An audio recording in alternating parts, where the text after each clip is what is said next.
कोई भी अणु है वो कितने प्रकार से गति कर सकता है, वह उसकी स्वतंत्रता की कोटि होगी। स्वतंत्रता की कोटि ज्ञात करने के लिए कुल स्वतंत्रता की कोटि ज्ञात करने का सूत्र होता है 3n। n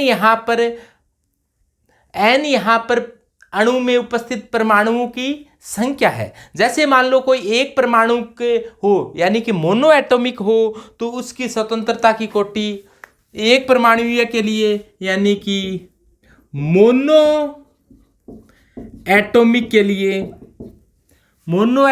लिए टोटल स्वतंत्रता की कोटि क्या होगी, 3n होती है। मोनो एटॉमिक के लिए टोटल स्वतंत्रता की कोटि कितनी होती है, 3n। n का मान क्या रख दोगे, 1, तो ये आ जाएगी 3। अब इस प्रकार से डाई एटॉमिक के लिए, डाई एटॉमिक मॉलिक्यूल हो, डाई एटॉमिक मॉलिक्यूल के लिए टोटल डिग्री ऑफ फ्रीडम क्या होगी, डिग्री ऑफ फ्रीडम क्या होगी, तो आप 3n बताओगे और n का मान क्या रख दोगे, 2, तो टोटल कितनी हो जाएगी, 6। इसी प्रकार से ट्राई एटॉमिक होगा, तो ट्राई एटॉमिक के लिए,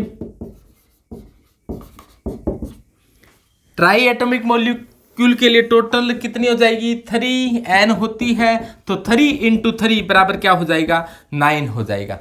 तो इस प्रकार से मोनो एटॉमिक के लिए 3, डाई एटॉमिक के लिए 6, ट्राई एटॉमिक के लिए क्या होगी, 9 होगी। तो ये तो कुल स्वतंत्रता की कोटि होती है। स्वतंत्रता की कोटि होती है वो 3 प्रकार की होती है, स्थानांतरण, घूर्णन व कंपन। यानी कि स्थानांतरण, घूर्णन व कंपन। तो स्थानांतरण, तो स्वतंत्रता की कोटि है उसको अपने 3 पार्टों में डिवाइड कर दें। एक तो होती है स्थानांतरण, स्थानांतरण की स्वतंत्रता की कोटि। एक होती है दूसरी घूर्णन की स्वतंत्रता की कोटि, और तीसरी होती है कंपन, कंपन की स्वतंत्रता की कोटि। यानी स्थानांतरण, घूर्णन व कंपन। तो स्थानांतरण स्वतंत्रता कोटि का मान सदैव 3 होता है, स्थानांतरण, घूर्णन और कंपन। कंपन का मतलब वाइब्रेशन है, घूर्णन का मतलब क्या है, रोटेशन है, और स्थानांतरण का मतलब है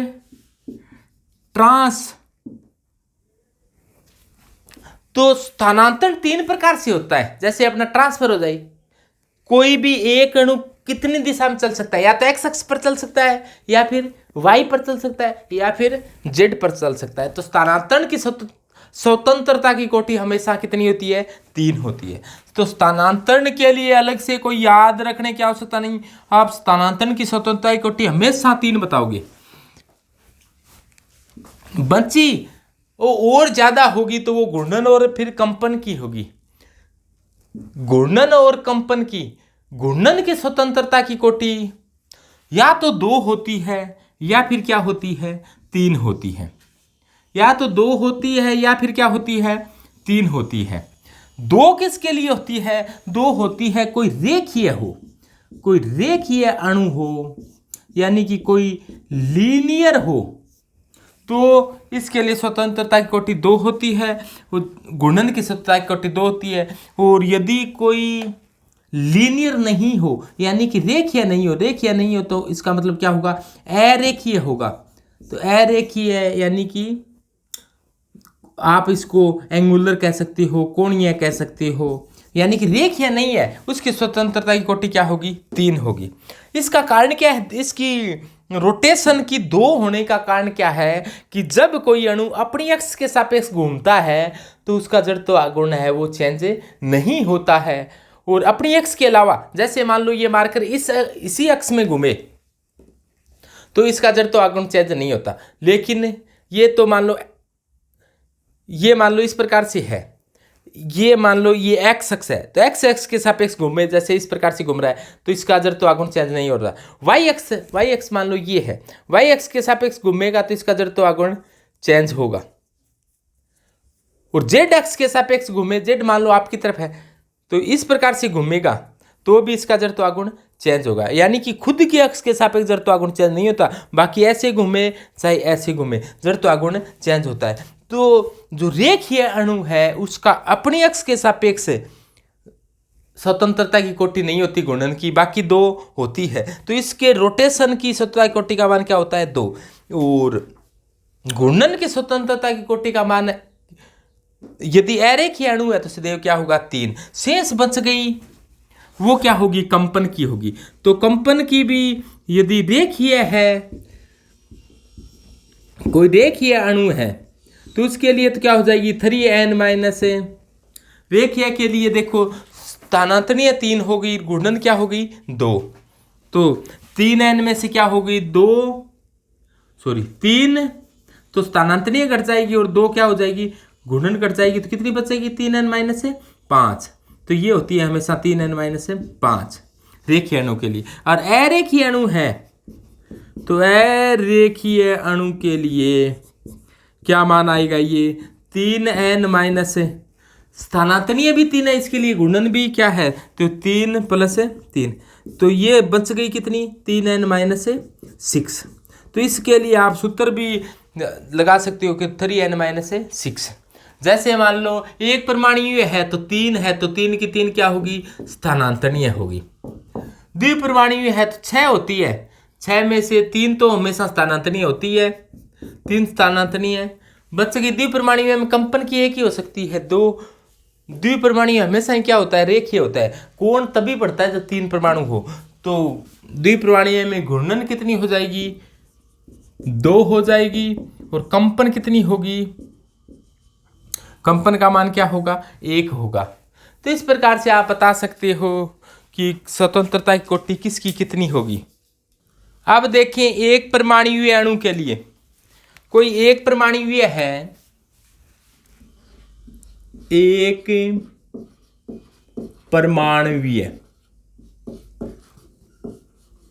एक परमाणु का मतलब मोनोएटॉमिक है। मोनोएटॉमिक के सबसे पहले तो आपको एग्जाम्पल बताएं, जैसे ईना, नीना और करीना का जीरोक्स रंगीन, ये helium, neon, argon, krypton, xenon, radon, ये क्या है एक परमाणु होती है ईना, नीना और करीना का जीरोक्स रंगीन।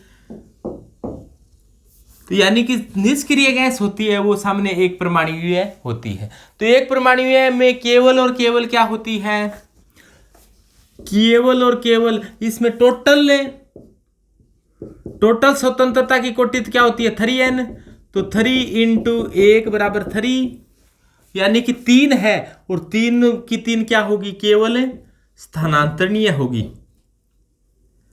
तो केवल और केवल क्या होगी ये स्थानांतरणीय होगी, स्थानांतरणीय होगी, यानी कि घूर्णन और कंपन है वो इसके अंदर नहीं होती एक परमाणु में।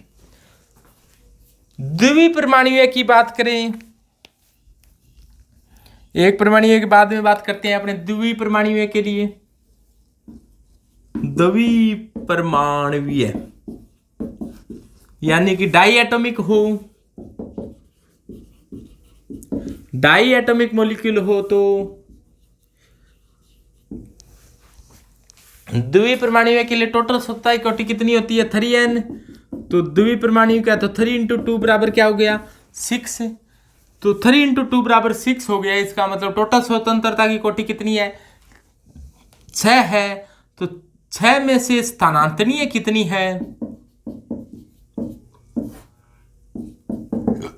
घूर्णन कितनी है और कंपन कितनी है। द्विपरमाणु होता है वो इस प्रकार से होगा, 2 परमाणु है आपस में क्या होंगे किसी बंध से जुड़े होंगे। तो स्थानांतरणीय का मान तो हमेशा ही 3 होता है। बात बची रोटेशन और वाइब्रेशन की। रोटेशन जैसे मान लो कोई अणु इस प्रकार से है, द्विपरमाणु है तो ऐसा होगा।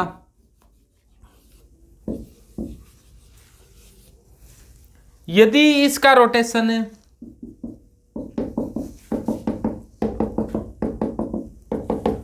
इस अक्ष के सापेक्ष होता है, यानी अपनी खुद के अक्ष के सापेक्ष होता है, तो यह स्वतंत्रता की कोटि में नहीं माना जाता। इस अक्ष के सापेक्ष होता है तो इसकी स्वतंत्रता की कोटि होगी। जैसे मान लो ये अपनी अक्ष पर घूमे तो कोई स्वतंत्रता की कोटि नहीं है। और यदि ऐसा हो ये इस अक्ष के सापेक्ष घूमे, इस अक्ष के सापेक्ष इस प्रकार से, तो स्वतंत्रता की कोटि क्या होगी? होगी। और इसके अलावा यदि ये इस अक्ष के सापेक्ष घूमे,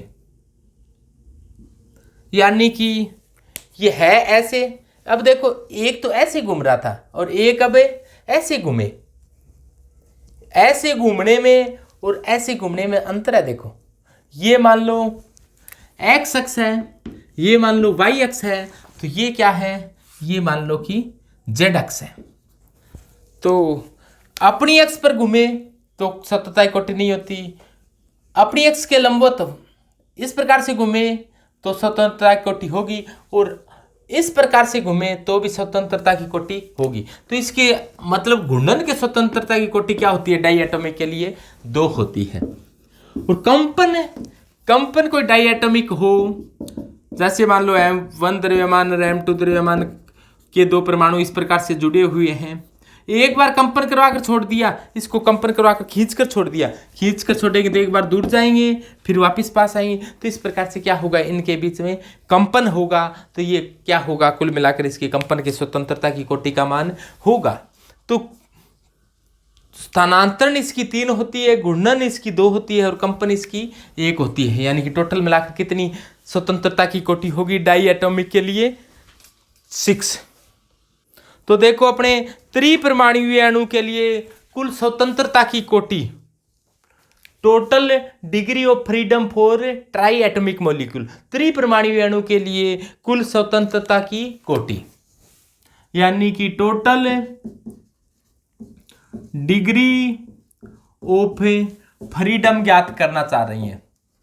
यानी कि स्वतंत्र रूप से त्रिपरमाणुवीय अणु कितने प्रकार से गति कर सकता है? तो त्रिपरमाणुवीय अणु भी हो सकता है कि रेखीय हो, और त्रिपरमाणुवीय अणु हो सकता है कि अरेखीय हो, यानी कि लीनियर हो, या फिर हो सकता है कि नॉन लीनियर हो, यानी कि रेखीय हो सकता है कि अरेखीय हो। रेखीय का कोई एग्जांपल है? रेखीय के बारे में जानते हो, त्रिपरमाणुवीय अणु CO2 त्रिपरमाणुवीय अणु है लेकिन रेखीय होता है। अरेखीय में SO2, और भी बहुत एग्जाम्पल होते हैं, बस एक एग्जाम्पल पता है। जल H2O त्रिपरमाणुवीय है लेकिन V आकार का होता है, तो ये अरेखीय है। और CO2 है वो रेखीय इसी प्रकार से होता है। आप जानते हो कार्बन का sp हाइब्रिडाइजेशन होता है, जबकि जल में sp3 हाइब्रिडाइजेशन होता है, और इसमें SO2 में sp2 हाइब्रिडाइजेशन होने के कारण ऐसा होता है।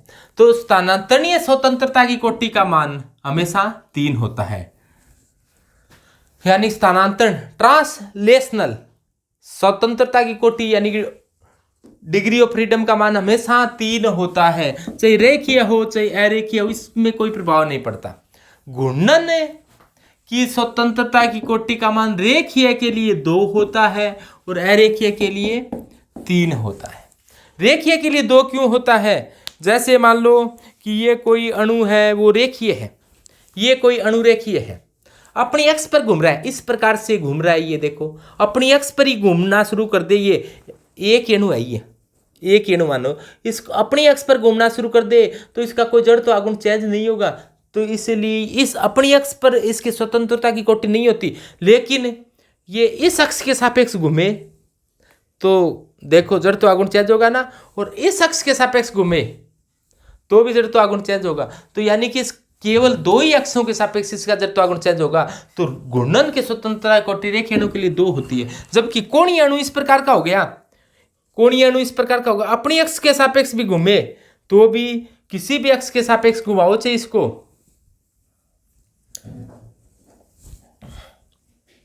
तो हमेशा इसकी स्वतंत्रता कोटि का मान क्या होगा, 3 होगा।